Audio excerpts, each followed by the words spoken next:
আওয়ামী লীগের এই কর্মসূচি পালন করার সিদ্ধান্ত নেওয়া হয়েছে।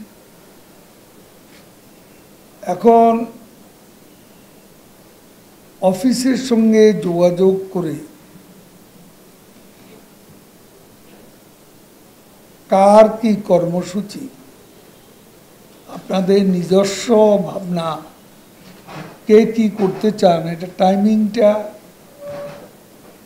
মিলিয়ে নিতে হবে। সব তো আর 23 তারিখ করা যাবে না। 23 তারিখে মূলত আমরা সকালে বঙ্গবন্ধুর, জাতির পিতা বঙ্গবন্ধুর প্রতিকৃতিতে 32 নম্বরে পুষ্পার্ঘ্য অর্পণ করব পর্যায়ক্রমে সবাই, এবং আমরা ছাড়াও বিভিন্ন সামাজিক, সাংস্কৃতিক, রাজনৈতিক দলও কেউ কেউ আসতে পারে, এবং সেখানে আমাদের জাতীয় পতাকা, সংগঠনের দলীয় পতাকা উত্তোলনের একটা সংক্ষিপ্ত অনুষ্ঠান আছে জাতীয় সঙ্গীত সাথে। এই অনুষ্ঠানটি এরপরে আমাদের বেলুন, তারপর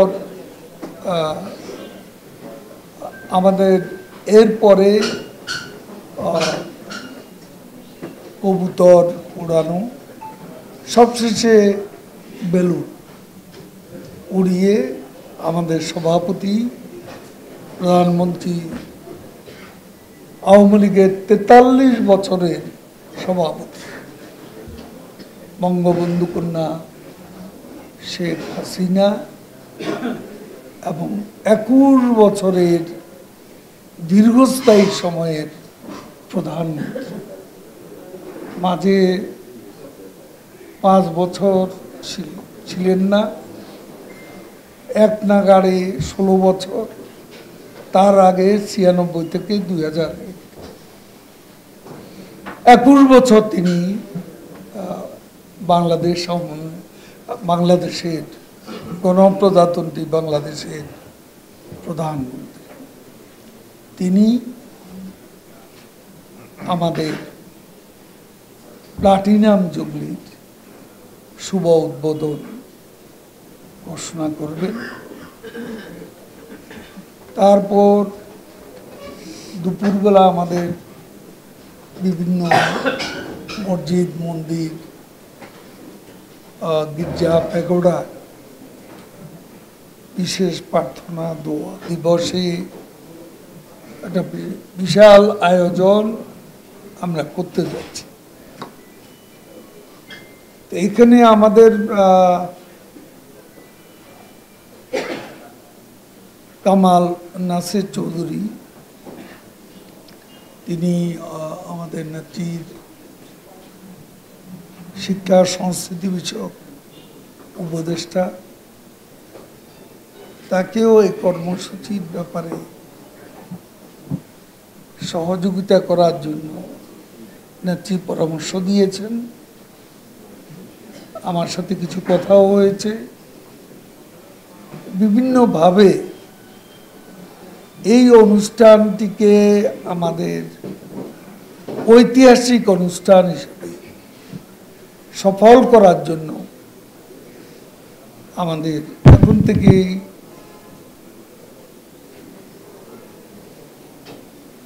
আমাদের কর্মসূচির বাস্তবায়ন প্রক্রিয়া শুরু করতে হবে।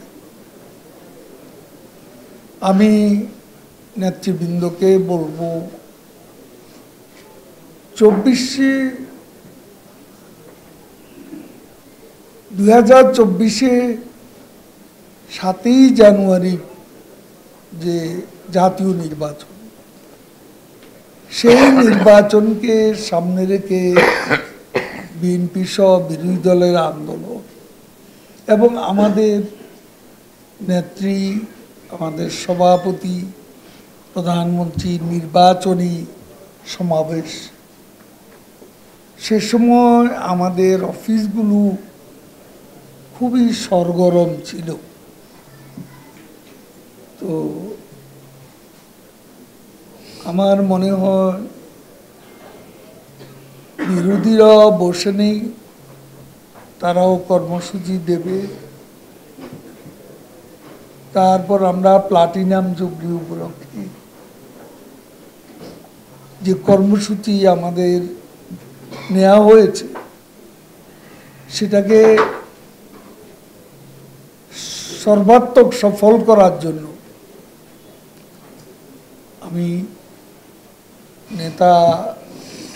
দলীয় নেতাদের সর্বপর্যায়ের অফিসমুখী হওয়ার জন্য আহ্বান জানাচ্ছি।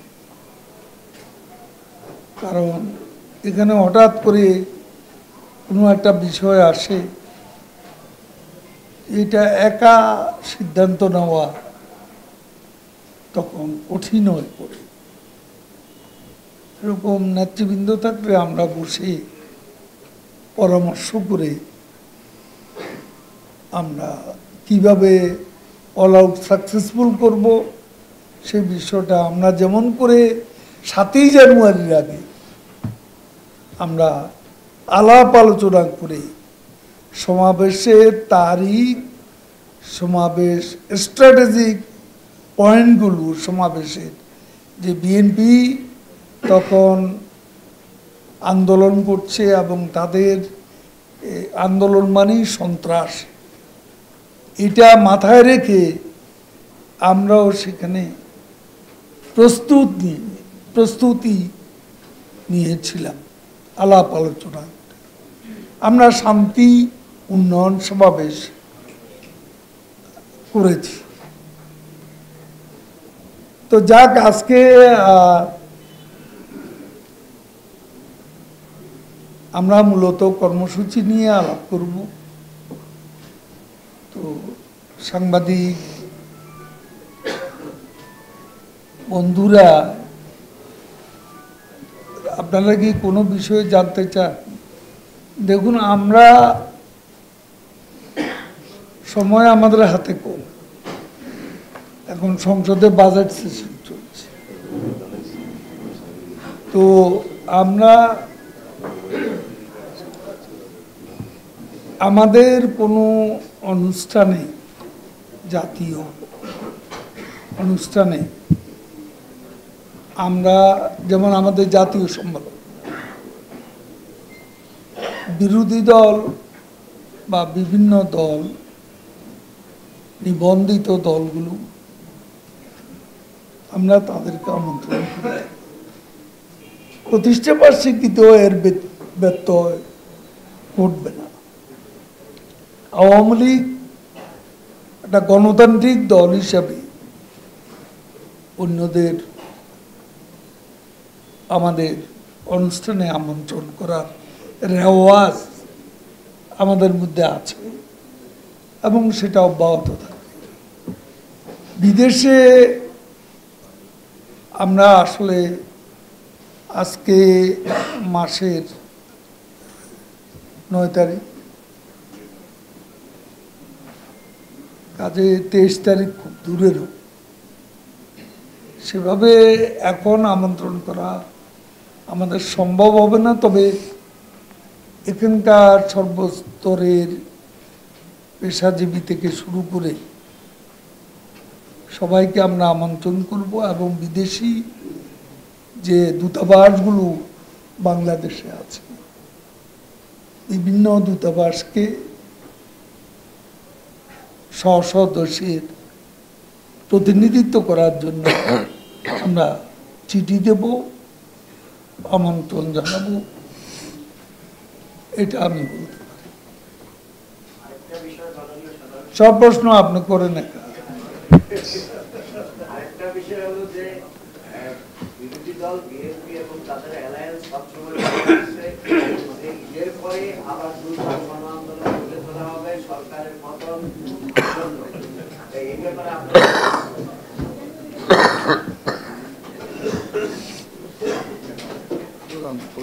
এখন দেশের অবস্থাটা এমন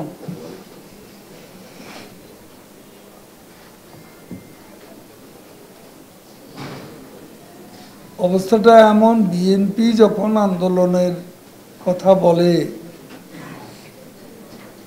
তখন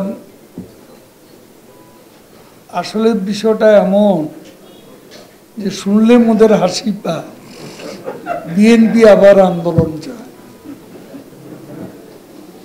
এরকমই হয়ে গেছে। তারা তাদের আন্দোলনের ব্যর্থতাটা এত দগদগে যে কিভাবে আমাদের পালানোর ডাক দিয়ে নিজেরা পালিয়ে গেল, পল্টনের স্টেজ থেকে একে একে নেমে মুহূর্তে মাঠ খালি হয়ে গেল। তখন একজন পুলিশ সদস্য রক্তাক্ত অবস্থায় সেখানে শুয়ে আছে, তাদের আক্রমণের লক্ষ্যবস্তু। প্রধান বিচারপতির বাড়িতে হামলা, পুলিশ হাসপাতালে হামলা, আনসার সদস্যকে হত্যা করা, সাংবাদিকদের উপর নির্যাতন। ৩৪ জন সাংবাদিকও সেদিন আপনাদের মনে আছে আহত হয়েছে। তো এখন এইসব হচ্ছে অপরাধ। ভারতের এক নেতা তাদের নিজেদের দেশের ইলেকশনকে সামনে রেখে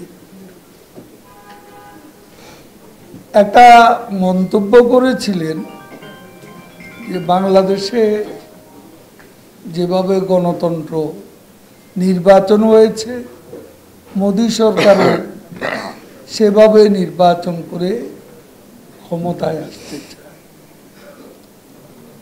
এখন কি বিষয়টা কি, বাংলাদেশে নেতা বিরোধী নেতা কর্মীদের জেলে পুরে নির্বাচন। জেলে তারা কেন গেছে? জেলে গেছে 28 অক্টোবরে তারা সে তাণ্ডব নৃত্য, জগাই মাথায় নৃত্য করেছিল লাশের উপর দাঁড়িয়ে। সেই অপরাধের জন্য শাস্তি কি তাদের পেতে হবে না? শাস্তি পেতে হবে বলেই তারা পালিয়ে গিয়েছিল। কয়েকজনকে তো খুঁজেই পাওয়া যায়। এই যে গয়েশ্বর বাবু ডিবি অফিসে গিয়ে কোরাল মাছ দিয়ে খেয়ে কোথায় যে চলে গেলেন, বহুদিন পর গান্ধী টুপি নাকি একটা টুপি পরে আবার এসে আন্দোলনের আগে যেভাবে আমাদেরকে আবার পতনের হুমকি দিয়েছিল, সে পতনের হুমকি দিয়ে বেড়াচ্ছে। তারপরে আমরা প্রস্তুত। আন্দোলন তারা করতে পারবে না, কারণ এ আন্দোলনে জনগণের সম্পৃক্ততা নেই। জনগণ যে আন্দোলনে সম্পৃক্ত নয়, সেই আন্দোলন এই দেশে কখনো সফল হয় না। আর এই দেশে আন্দোলনে ভিক্টরি মুড না নিতে পারলে নির্বাচনে বিজয়ও সম্ভব হয় না। এটা প্রমাণিত সত্য। আমরা ভয় পাই অগ্নিসন্ত্রাস। তারা এই যে বাস পুড়িয়ে, রেল লাইন পুড়িয়ে, রাস্তার গাছ কেটে, রাস্তা কেটে, বাসের মধ্যে মানুষ পুড়িয়ে, বাসের ড্রাইভার হেল্পারকে হত্যা করে, পুলিশ কনস্টেবলকে প্রকাশ্যে হত্যা করে, তারা যে আগুন সন্ত্রাস, এই আগুন সন্ত্রাসের সংস্কৃতি তারা চালু করেছে, এর বিরুদ্ধে জনগণের জানমাল রক্ষায় আমাদেরকে অবশ্যই শান্তি সমাবেশ করতে হবে এবং প্রতিরোধ করতে হবে। এবং সেটা আমরা আগেও করেছি, ভবিষ্যতেও এ ধরনের হুমকি মোকাবিলায় রাজপথে আওয়ামী লীগ সহযোগীরা মহানগর সবাই আমরা প্রস্তুত, এটা আমি বলতে পারি। এই দুইজনই প্রশ্ন করতে হ্যাঁ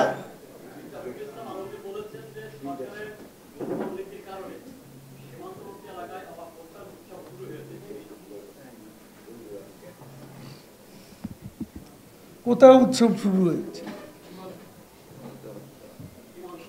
কোথাও উৎসব শুরু হয়েছে বলতো বুঝছি ওই সীমান্ত এলাকায় এই ধরনের ঘটনা মাঝে মাঝে ঘটে। বিএনপি আমলে তো এটা আরো বেশি হয়েছে, কিন্তু এটা যে মহোৎসব বা উৎসব এটা তো বলা যায় না। ওই পর্যায়ে তো হচ্ছে না। কোনো ঘটনা ঘটলে কিন্তু দুই দেশ একসঙ্গে বসছে, আলাপ আলোচনা করছে, পুনরাবৃত্তি রোধে কার্যকর ব্যবস্থা নেওয়ার উদ্যোগও নিচ্ছে। কাজে এখানে হত্যার মহোৎসব উৎসব এগুলো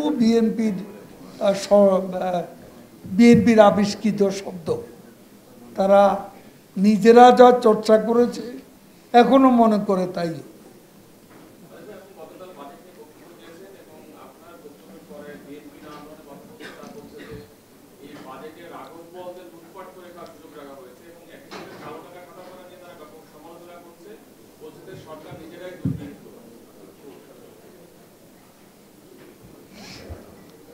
আমি ওই যে কালো টাকা সাদা তো সাইফুর রহমানও করেছে এবং বেগম খালেদা জিয়াও করেছে, সাদা করেন। তাহলে তারা বেগম খালেদা জিয়া, সাইফুর রহমান এখন মৃত মানুষ, মরহুম বলতে চাই না, তারাও তাহলে দুর্বৃত্ত। আর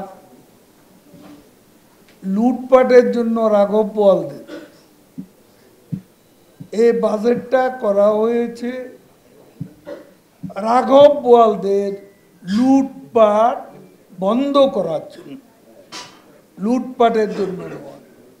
এই যে বিএনপি যে লুটপাটের রাজত্ব সৃষ্টি করেছে এবং দেশকে ধ্বংসের দ্বার প্রান্তে নিয়ে গিয়েছিল, অন্ধকার গব্য থেকে শেখ হাসিনা এই দেশকে উদ্ধার করেছে।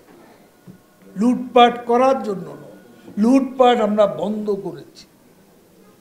দু একটা বিচ্ছিন্ন ঘটনা ঘটছে, তাদের বিচার করার সৎসাহস বিএনপির ছিল না, শেখ হাসিনার আছে। সেই সৎসাহস আমাদের আছে। লুটপাট করে কেউ এখানে পার পেয়ে যেতে পারবে না, এ যাবৎকালে সেটা প্রমাণিত হয়েছে। নিজের লোককে শায়েস্তা দেওয়া, শায়েস্তা করার সাহস বিএনপির নেই। আজকে বুয়েটে কিভাবে সনি হত্যা হয়েছে তার বিচার কে করেছে? আর আবরার হত্যা যে কয়েকজন আজকে মৃত্যুদণ্ড পর্যন্ত পেয়েছে তারা সবাই ছাত্রলীগ বলে পরিচিত। বিশ্বজিৎ হত্যা বিচার কি হয়নি? তারা একটা বিচার করেছে তাদের দলীয় কোনো নেতা, তাদের সময় আশরাফুল হুদা, রকিবুল হুদা, এসপি কোহিনুর, এদের বিচার কে করেছে? তা আমি এখানে বেনজিররা, তারপরে আজিজাম সেনা প্রধান ছিলেন, আজিজ সাহেবেরা, তারা দুর্নীতি করে কেউ ছাড় পাবেন না শেখ হাসিনার। তারা আওয়ামী লীগের লোক নয়, একজন পুলিশ অফিসার আর একজন সেনা অফিসার, তারা দুর্নীতি করছে। কথা হচ্ছে দুর্নীতি করে তারা পার পেয়েছে, সরকার তাদেরকে ছাড় দিয়েছে কিনা, যেটা বিএনপি করেছে। আমরা সেই ইম্পিউনিটি কালচার আমরা এখানে গড়ে তুলিনি, এটাই হচ্ছে বড় কথা। আজকে আমরা সবাই চোখেও দেখি না, কানেও শুনি না, আমরা যেন বধির হয়ে গেছি।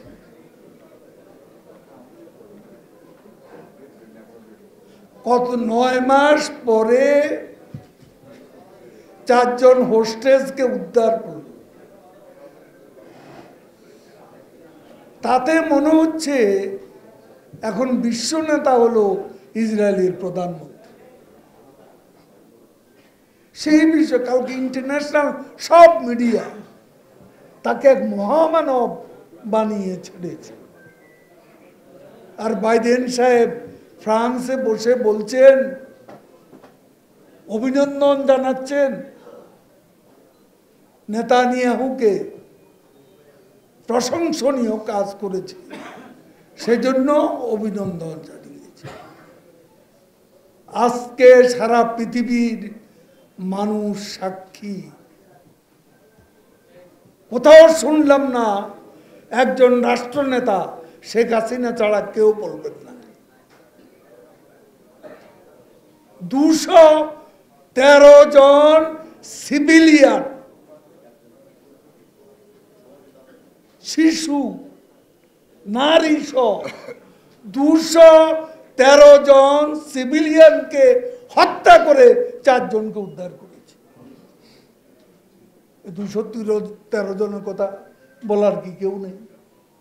এই শিশুদের কি অপরাধ? এরা কি হামাস?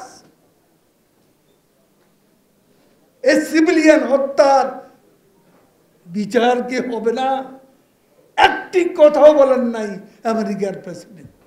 অবাক হল। আর আমাদের আরব বিশ্ব মনে হয় দে আর স্লিপিং।